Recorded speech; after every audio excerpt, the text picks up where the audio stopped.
Magdi-dinner tayo. Ganda ng cruise. Kaantay na pala siya. Di-dinner tayo. Di kasama si Brayden kasi sinisinag siya. Kailangan niya mag-rest para sa birthday niya. May lakas siya. So kami na lang. Yeah. Or we can... Kenny! Cute, cute. It's a beautiful night. Dito kami kakain kung saan kami kumain before. Gusto ni Papa pa yung food dito eh. Well, as long as may champagne, okay ako. Or red wine. Pinunwa. Gusto daw niya makita ang view. Riverside. Ay, Riverside nga pala to. Riverside. Ganda ko.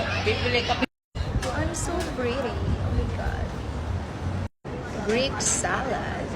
Dito sa Singapore, medyo yung mga pagkain nila, yung mga inumin nila, yung mga inumin, pricey. Naalala ko, nag-night out kami, Papa, laki ng ginastos sa amin, kami dalawa lang, 250k yung nagastos naman sa isang sa isang night out, sa isang lang bar na inunuman namin. Nakakaloka. The last time we drink, we spent 250k. We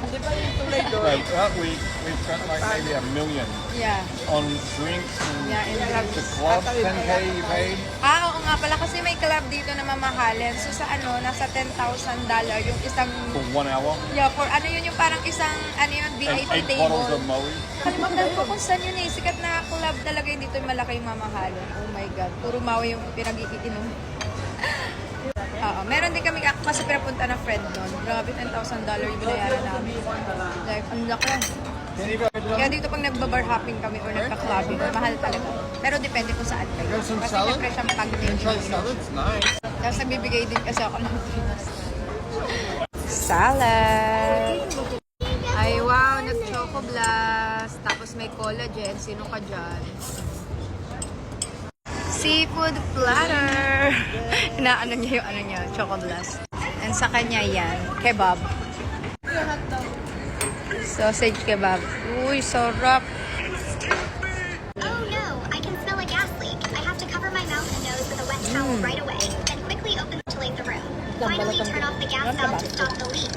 Mom, evacuate to a safe area and call for help. Friends, if you ever encounter a situation like this, don't panic.